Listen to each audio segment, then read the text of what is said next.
ಗ್ರಾಮೀಣ ಸೊಗಡು ಯೂಟ್ಯೂಬ್ ಚಾನಲ್ಗೆ ಸ್ವಾಗತ. ಸುಸ್ವಾಗತ. ಎಲ್ರು ಹೇಗಿದ್ದೀರಾ ಫ್ರೆಂಡ್? ಚೆನ್ನಾಗಿದ್ದೀರಾ?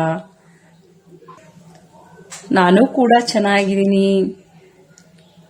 ಯಾರೆಲ್ಲ ನನ್ನ ಈ ಗ್ರಾಮೀಣ ಸೊಗಡು ಯೂಟ್ಯೂಬ್ ಚಾನಲ್ನ ನೋಡ್ತಾ ಇದ್ದೀರಾ, ದಯವಿಟ್ಟು ಫ್ರೆಂಡ್ಸ್ ಸಬ್ಸ್ಕ್ರೈಬ್ ಆಗಿ, ಲೈಕ್ ಕೊಡಿ, ಬೆಲ್ ಐಕಾನ್ನ ಪ್ರೆಸ್ ಮಾಡಿ. ನಾನು ಹಾಕೋ ವಿಡಿಯೋಗಳೆಲ್ಲ ನಿಮಗೆ ಬರುತ್ತೆ.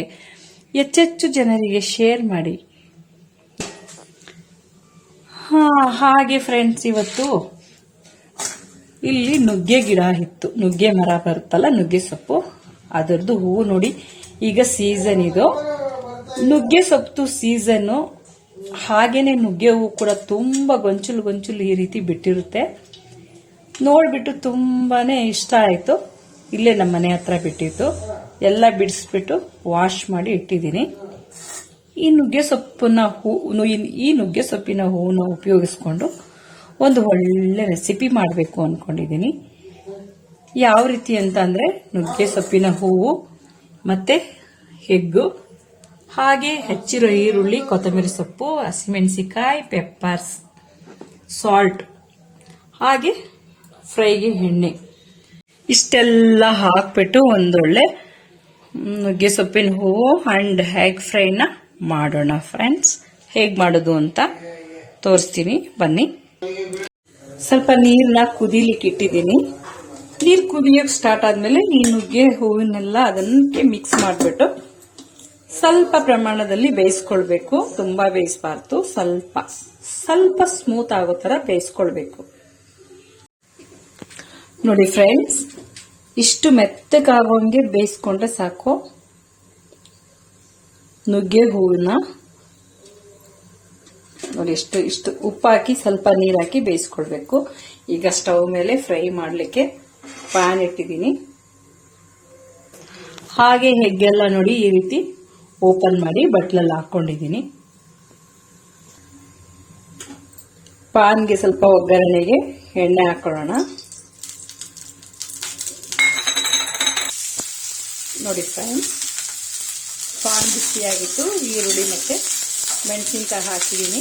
ಮೆಣಸಿನ್ಕಾಯಿ ತುಂಬಾ ಸಣ್ಣಗೆ ಹಚ್ಚಿಬಿಟ್ರೆ ನಮ್ಮ ಪಾಪು ತಿಂತಾನೆ, ಖಾರ ಆಗುತ್ತೆ ಅಂತ ಸುಮ್ಮನೆ ದಪ್ಪಾಗೆ ದೊಡ್ಡದಾಗಿ ಹಚ್ಚಿಬಿಟ್ಟು ಒಂದೇ ಒಂದು ಮೆಣಸಿನ್ಕಾಯಿ ಹಾಕಿದ್ದೀನಿ. ನಿಮಗೆ ಬೇಕು ಅಂದ್ರೆ ಜಾಸ್ತಿ ಕೂಡ ಹಾಕೋಬಹುದು. ಸ್ವಲ್ಪ ಫ್ರೈ ಆಗಲಿ.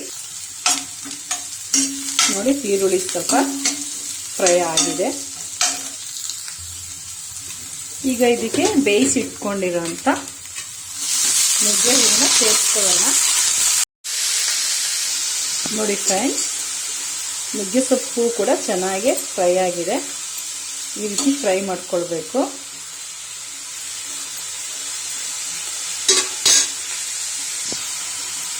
ಈಗ ಇದಕ್ಕೆ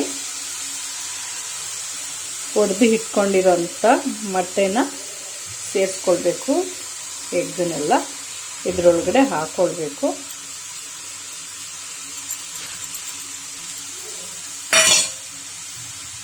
ಇದನ್ನು ಕೂಡ ಚೆನ್ನಾಗಿ ಫ್ರೈ ಮಾಡಬೇಕು. ನೋಡಿ, ಎಗ್ಗು ಕೂಡ ಫ್ರೈ ಆಯಿತು. ಈಗ ಸ್ವಲ್ಪ ಪೆಪ್ಪರ್ ಪೌಡರ್ನ ಹಾಕೊಳ್ಳೋಣ. ಕಾಳು ಮೆಣಸಿನ ಪುಡಿನ ಹಾಕ್ತಾ ಇದ್ದೀನಿ. ಫಸ್ಟು ಕೂಡ ಸ್ವಲ್ಪ ಸಾಲ್ಟ್ ಹಾಕಿದೆ. ನುಗ್ಗೆ ಸೊಪ್ಪಿನ ಹೂವು ಬೇಯಕ್ಕಿಟ್ಟಾಗ ಸ್ವಲ್ಪ ಹಾಕಿದೆ. ಈಗ ಮತ್ತೆ ರುಚಿಗೆ ತಕ್ಕಷ್ಟು ಹಾಕೊಳ್ಳಿ, ನಿಮ್ಗೆ ಎಷ್ಟು ಬೇಕಷ್ಟು. ಇದನ್ನೆಲ್ಲ ಒಂದು ಮಿಕ್ಸ್ ಕೊಡೋಣ ಚೆನ್ನಾಗಿ. ನೋಡಿ ಫ್ರೆಂಡ್ಸ್, ಈಗ ಫ್ರೈ ಎಲ್ಲ ಚೆನ್ನಾಗಾಗಿದೆ. ನೋಡಿ ಎಷ್ಟು ಚೆನ್ನಾಗಾಗಿದೆ, ಉದ್ರ ಒಳ್ಳೆ ಟೇಸ್ಟಿ ಆಗಿರುತ್ತೆ. ಮಾತ್ರ ತುಂಬಾ ಚೆನ್ನಾಗಿರುತ್ತೆ. ರಸಮ್ಮು ಮಾಡಿದಾಗ ಸೈಡ್ಸು ಡಿಸೈಡ್ ಮಾಡಿಕೊಂಡ್ರೆ ಚೆನ್ನಾಗಿರುತ್ತೆ. ಚಪಾತಿಗೆ, ದೋಸೆಗೆ, ಪೂರಿಗೆ ಎಲ್ಲದಕ್ಕೂ ಕೂಡ ರುಚಿಕರವಾಗಿರುತ್ತೆ. ಇದು ಈಗ ರೆಡಿ ಆಯಿತು. ಈಗ ಸ್ವಲ್ಪ ಕೊತ್ತಂಬರಿ ಸೊಪ್ಪು ಹಾಕೋಣ. ಮಿಕ್ಸ್ ಮಾಡಿಬಿಟ್ಟು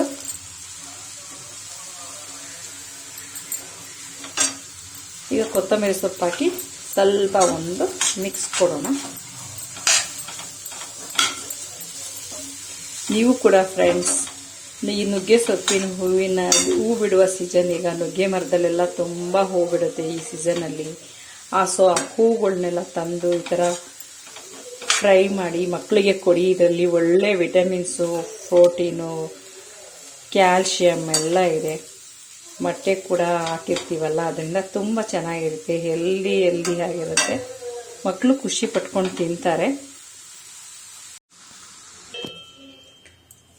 ನೋಡಿ ಫ್ರೆಂಡ್ಸ್, ಬಿಸಿ ಬಿಸಿ ನುಗ್ಗೆ ಹೂವು ಮತ್ತೆ ಮೊಟ್ಟೆ ಮಿಕ್ಸ್ ಮಾಡಿರುವ ಫ್ರೈ ರೆಡಿ ಆಯಿತು. ಒಂದು ಬೌಲ್ಗೆ ಸರ್ವ್ ಮಾಡ್ಕೊಳ್ಳೋಣ.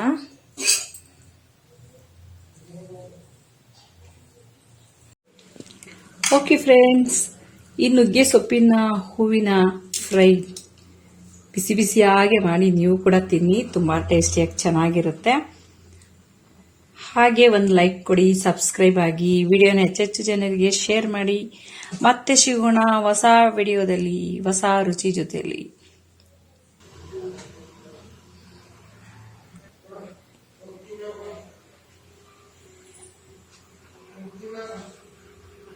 ಹೆಂಗೈತೆ ಪಾಪು ನುಗ್ಗೆ ಹೂವು ಮತ್ತೆ ಮೊಟ್ಟೆ ಹಾಕಿ ಮಾಡಿರೋ ಪಲ್ಯ, ಚಪಾತಿ.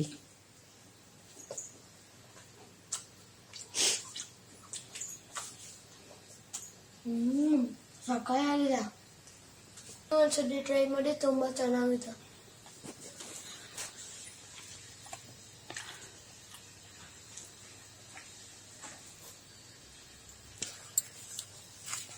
ನೋಡಿ ಫ್ರೆಂಡ್ಸ್, ನುಗ್ಗೆ ಹೂವು ಮತ್ತೆ ಮೊಟ್ಟೆ ಪಲ್ಯ ಎಷ್ಟು ಚೆನ್ನಾಗಿದೆ ನೋಡಿ.